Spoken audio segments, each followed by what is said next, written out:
What's up, guys? Darkdally here using the Far Cry 5 map editor, and today we're doing another episode. We're doing episode 4 of my advanced map editing tutorial. Now, you've already seen how we've done the time of day. We've used some of the trees to block the skyline. Of course, the trees are also for other things, but largely they're to block the draw distance. You've seen how we've done some of the basic terrain editing to do this, even though it is advanced.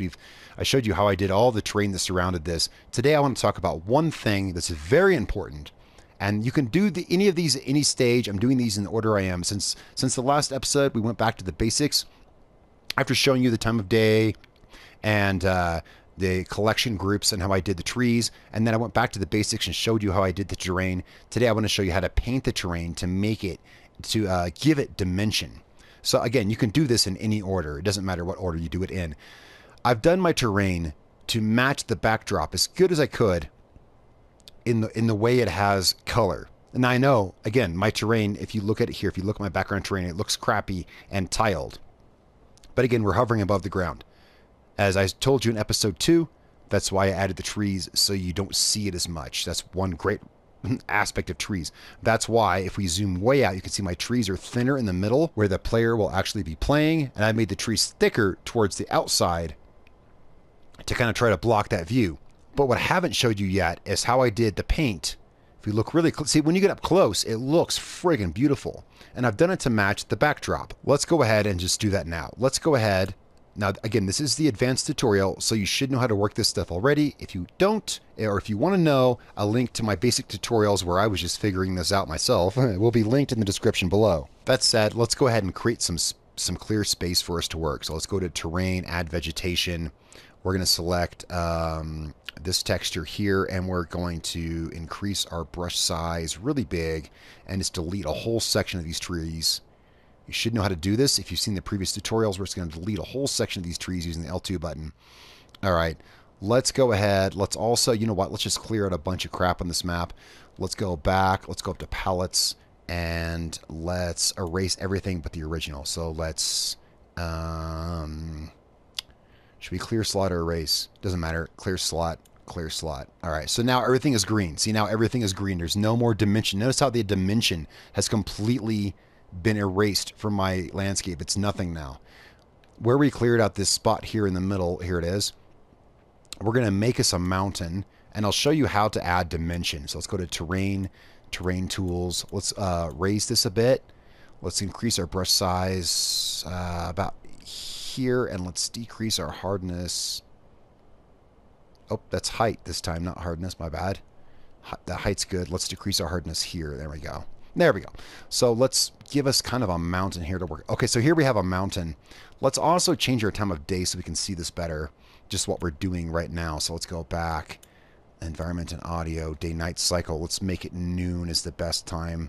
There we go. So here we have this huge mountain in the middle, and we're going to go to terrain tools. We're going to be working with paint. Let's move in. All right, so here we have only one paint palette. Now, I showed you guys about palettes in a previous video. Granted, I was showing you about collection palettes and how we could have 11 of them. Well, when it comes to paint palettes, we can only have 4 total. But 4 should be enough to work with.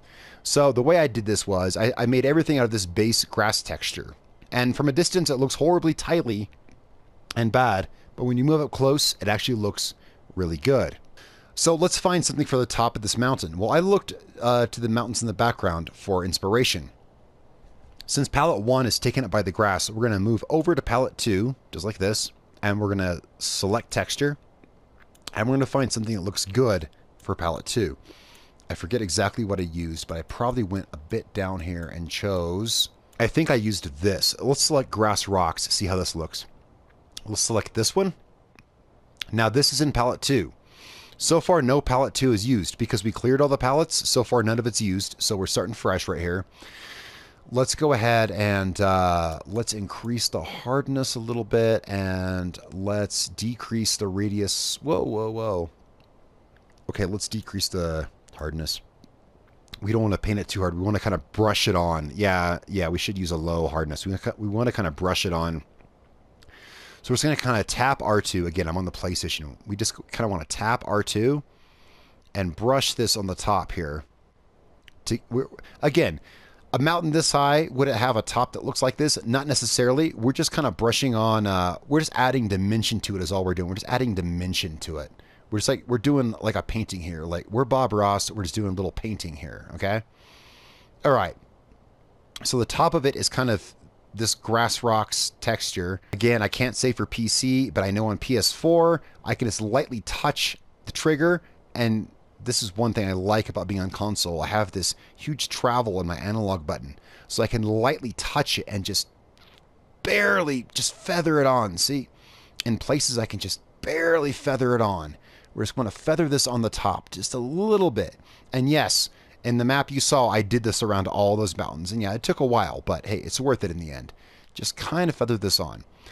And for a transition between the green and the gray, let's go to our third palette. Whoops. Let's go up to select palette. Let's select the third palette right here. And I used something red. I think I actually used Alpine Forest mix. I think I actually used this first one right here. I believe is what I used. Let's use this. So now this is in our third palette. Keeping in mind our brush size, we'll kind of lightly just brush this in like this. And this is all about adding dimension to your creation. I know it looks a little shitty here. Let's just keep doing it. Let's keep going. And this is going to blend, again, using it in the appropriate places. This is going to blend our green into our white. And again, you can do this with the trees and everything already in place. Here, I'll show you. It doesn't matter when you do it. So it doesn't matter, these steps I'm showing you in these videos, it doesn't matter what order you use them in. If I hold R2, it's going to create a really hard dirt pattern. If I just tap it, it's going to create it really lightly. That's what I mean when I say feather. You can just feather it in. So when you look at my finish map, which we're back at my finish map, when you look at right here, you can see how I've just lightly, again, I don't remember exactly what palettes I used. You'll have to figure it out for yourself, whatever matches your backdrop. Well, actually, let's find out what I used. I'll tell you what I used here. For my main palette, the green, I used Alpine Forest Moss. For the gray, I used Mountain Cliff. That's what I used. I was using the wrong one. That's okay. And then I used Alpine Forest Mix to blend it all together.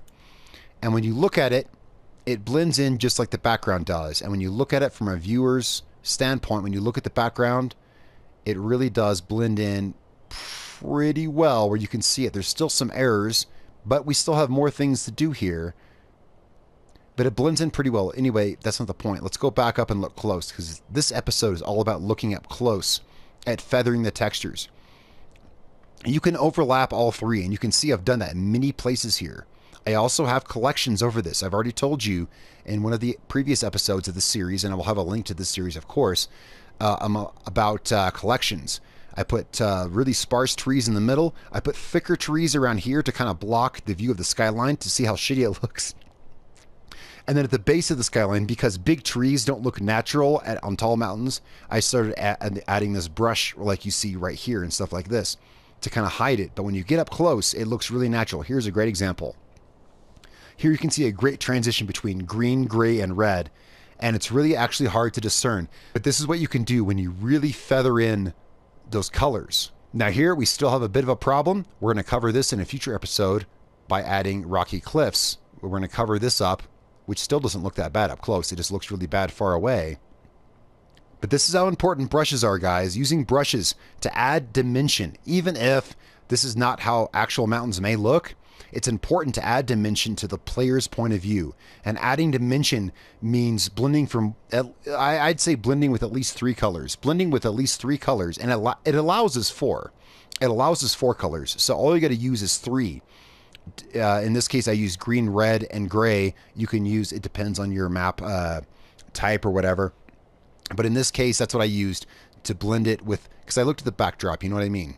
So there we go, guys. That's episode 4 of Advanced Terrain Editing in the Far Cry 5 map editor. Using all of these tools that you've seen so far, pretty much is what I've used to create this.